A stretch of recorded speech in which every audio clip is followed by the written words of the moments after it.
Hi everyone, welcome to ఏకమై academy Hyderabad. So మనం ప్రతిరోజు డిస్కస్ చేసుకునే కరెంట్ ఈవెంట్స్ ఏమున్నాయి ఇప్పుడు ఒక్కొక్కటి క్లియర్గా డిస్కస్ చేసుకుందాం. సో ఇవాళ వచ్చేసి 13th నవంబర్కి సంబంధించినటువంటి కరెంట్ ఈవెంట్స్ ఏమున్నాయి చూద్దాం. ఎందుకంటే మనకి ఎగ్జామినేషన్ పరంగా కరెంట్ ఈవెంట్స్ ప్రతిరోజు డిస్కస్ చేస్తూ ఉన్నాను కదా, వాటిల్లో ఇవాళ వచ్చేసి ఏమున్నాయో ఒక్కొక్కటి క్లియర్గా మనం చూద్దాం. సో ఫస్ట్ కరెంట్ ఈవెంట్ చూస్తే ఇవాళ వచ్చేసి టాపిక్ మనము ఫస్ట్ వచ్చేసి ఏముందంటే world's first intra nasal vaccine iNCOVACC అని చెప్పేసి ఉదాహరణ తీసుకొచ్చారు. సో ఇన్ కోవినాక్ అని చెప్పేసి get approved by the DGCI.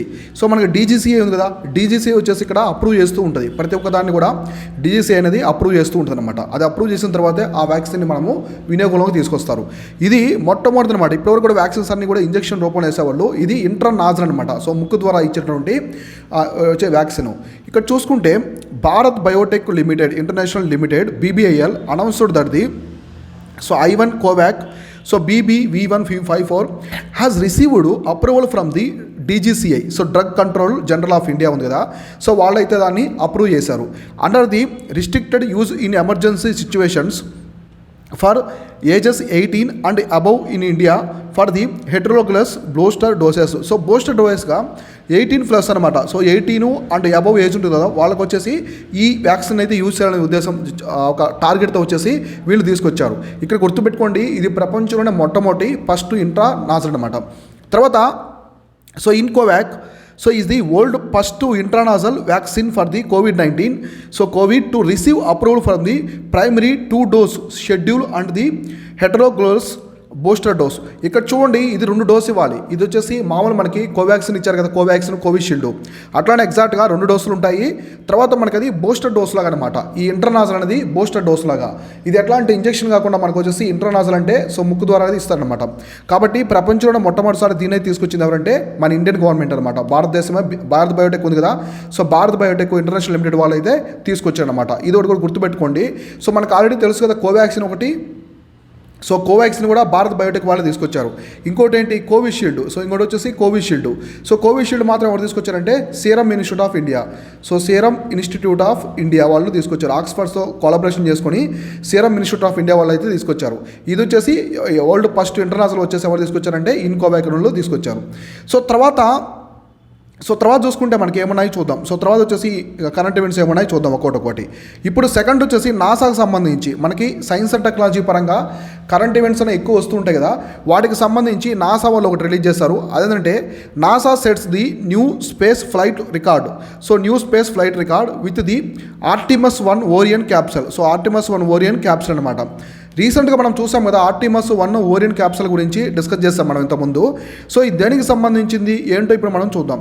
ఇక్కడ చూడండి, NASA's Artemis 1 Orion capsule has set a new space flight record for the spacecraft designed to carry humans by travelling 4,01,798 kilometres from the Earth. అంటే ఈ Artemis 1 Orion capsule అనేది హ్యూమన్స్ని తీసుకెళ్తారనమాట. Humans travel చేయడానికి స్పేస్లో వచ్చేసి use అవుతుంది. ఎంతవరకు అంటే మన భూమి నుంచి మొత్తం 4 లక్షల అప్రాక్సిమేట్లీ 4 లక్షల కిలోమీటర్ల ఎత్తు వరకు అనమాట. ఎత్తు వరకు తీసుకెళ్ళడానికి ఈ ఆర్టిమస్ 1 ఓరియన్ క్యాప్సూల్ అనేది హెల్ప్ అవుతుందని చెప్తున్నారు. తర్వాత the record was previously held by Apollo 13 which logged record of the 14th April 1970. ఇప్పటి వరకు కూడా ఈ ఆర్టిమస్ 1 ఓరియన్ క్యాప్సూల్ ముందు మనకి ఇంకోటి ఉన్నదనమాట. ఈ రికార్డ్ని చెరువులో ఉన్నది ఏంటంటే ఇప్పటివరకు కూడా రికార్డ్ ఏంటంటే అపోలో ఉంది కదా, అపోలో 13 వాళ్ళది తీసుకొచ్చింది అనమాట. అది ఎప్పుడంటే బై ట్రావెలింగ్ 4 lakhs, ఇది కూడా 4 lakhs కిలోమీటర్స్ వరకు ఎర్త్ భూమి నుంచి పైకి తీసుకెళ్ళింది అనమాట. అపోలో సంబంధించి మీకు తెలుసు కదా, అపోలో సంబంధించి మూన్ మీద కూడా వెళ్ళారనమాట. మూన్ మీదకి వెళ్ళిన మిషన్ వచ్చేసి అపోలో. మొట్టమొదటిసారి మూన్ మీదకి వెళ్ళింది ఎవరంటే నీల్ ఆర్మ్స్ట్రాంగ్. మీకు ఆల్రెడీ చెప్పాను కదా, నీల్ ఆర్మ్స్ట్రాంగ్, ఎడ్వర్డ్ ఆస్టిన్ కూడా వెళ్ళారు. కాకపోతే మనకి ఆర్మ్స్ట్రాంగ్ అంటే భూమి మీద మనకి చంద్రుడి మీద మొట్టమొదటి అడుగుపెట్టింది ఎవరంటే నీల్ ఆర్మ్స్ట్రాంగ్ అనమాట. అప్పుడు వాళ్ళు వెళ్ళింది అపోలో మిషనే. అపోలో ఇప్పటివరకు రికార్డు ఉన్నది 4,01,721 కిలోమీటర్స్ భూమి నుంచి ఎత్తుకెళ్ళింది. ఇప్పుడు తర్వాత వచ్చేసి ఈ ఆర్టిమస్ 1 ఓరియన్ క్యాప్సూల్ వచ్చేసి దాన్ని క్రాస్ చేసి దాని రికార్డ్స్ అన్ని కూడా బద్దలు కొట్టేసింది. బద్దలు కొట్టి ఇప్పుడు వచ్చేసి ప్రెజెంట్ వచ్చేసి ఆర్టిమస్ 1 ఓరియన్ క్యాప్సూల్ అనేది ఉందన్నమాట. అంటే హ్యూమన్స్ని ఎర్త్ నుంచి ఆకాశానికి ఎత్తుగా తీసుకెళ్ళేది అంటే ఇదే అనమాట. దీనికి సంబంధించినటువంటి ఇన్ఫర్మేషన్ కంప్లీట్గా. తర్వాత ఏముందో చూద్దాం. సో తర్వాత ఏముందంటే మంకీ పాక్స్, ఈ డిసీజ్ గురించి మనం చెప్పుకుంటూనే ఉన్నాం. మనకి కరెంట్ ఈవెంట్స్లో డిసీజెస్ అనేవి ఎక్కువ వస్తున్నాయి అనమాట. రీసెంట్గా చాలా డిసీజ్ మనం చూస్తున్నాం. మంకీ పాక్స్ కావచ్చు, COVID-19, Nipah virus, Zika virus, Ebola virus ఇట్లా చూస్తాం కదా. ఈ మంకీ పాక్స్ అనేది బాగా న్యూస్లో ఉంది. సో మంకీ పాక్స్ డిసీజ్ అనేది న్యూస్లో ఉంది. So monkey pox name change to the mpox. So దీని వచ్చేసి ఎంపాక్స్ అని చెప్పేసి నేమ్ చేంజ్ చేశారు. షార్ట్కట్లో వచ్చేసి ఎంపాక్స్ అని చెప్పి పాక్స్ అని చెప్పేసి నేమ్ చేంజ్ చేస్తారు. ఎవరంటే WHO. ఎప్పుడు మనకి డిసీజ్ నేమ్స్ అనేది చేంజ్ చేసేది మ్యాక్సిమం ఎవరంటే WHO అనమాట. వరల్డ్ హెల్త్ ఆర్గనైజేషన్ వాళ్ళే ఎక్కువగా మనకి ఈ డిసీజ్ నేమ్స్ అనేది చేంజ్ చేస్తూ ఉంటారు.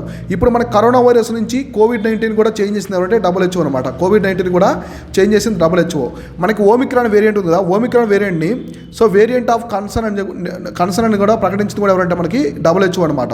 సో WHO ఇట్లా ప్రకటిస్తూ ఉంటుంది. డిసీజ్ నేమ్ చేంజ్ చేయడం కానీ దానికి సంబంధించిన అప్డేట్స్ ఉంటే ఇస్తూ ఉంటుంది. ఇక్కడ చూడండి, world health organization has changed the name of the disease monkey pox to mpox. So ఈ మంకీ పాక్స్ని వచ్చేసి మంకీ పాక్స్ని ఎంపాక్స్గా అయితే చేంజ్ చేస్తారు నేము.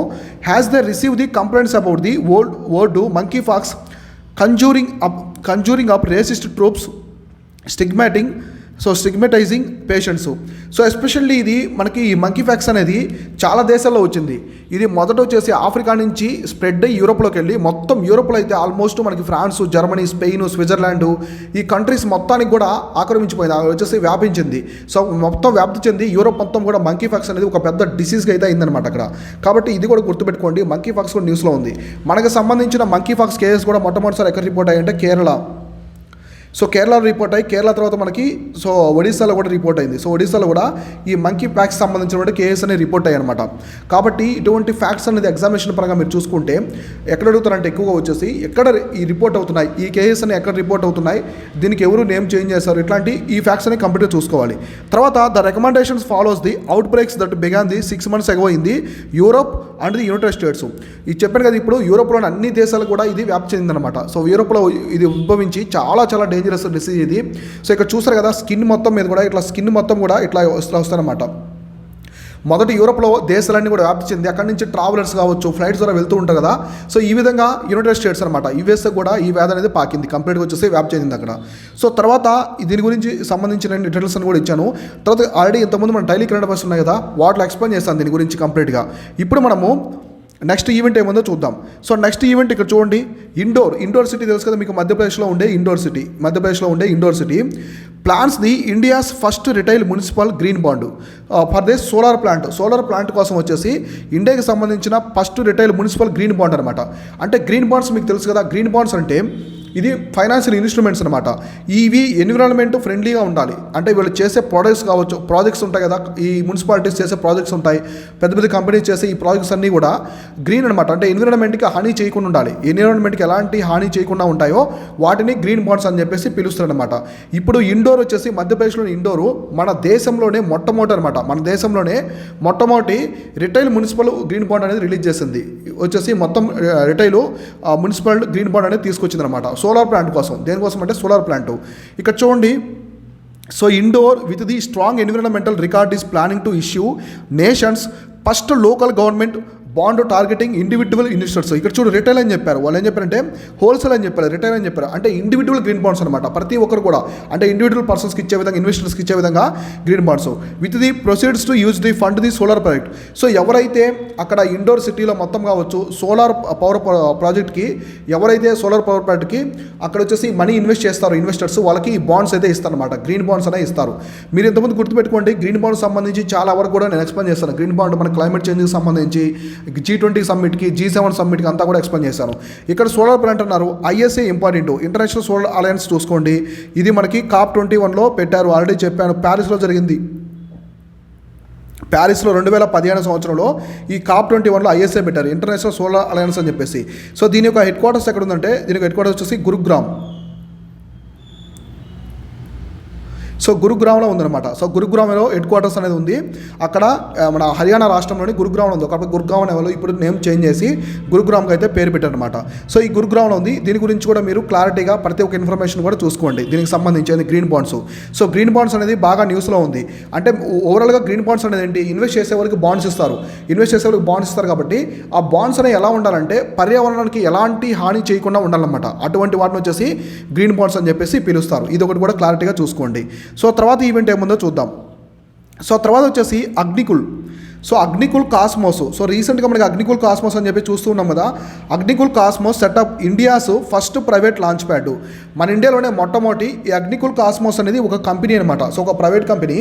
ఇది మొట్టమొదటిసారి Chennai based. So Chennai based మనకి స్కై రూట్ ఏరోస్పేస్ చూస్తాం కదా. మొట్టమొదటి కూడా హైదరాబాద్కు సంబంధించినటువంటి స్కై రూట్ ఏరోస్పేస్ అనేది చూసాం. ఎందుకంటే అది మేజర్గా మనకి ఇండియాస్ మొట్టమొదటి ప్రైవేట్ రాకెట్ని పంపింది ఏంది, స్కై రూట్ ఏరోస్పేస్ లిమిటెడ్ అనమాట. దానికి వాళ్ళు విక్రమ్ సిరీస్లో రాకెట్ అనేది పంపించారు.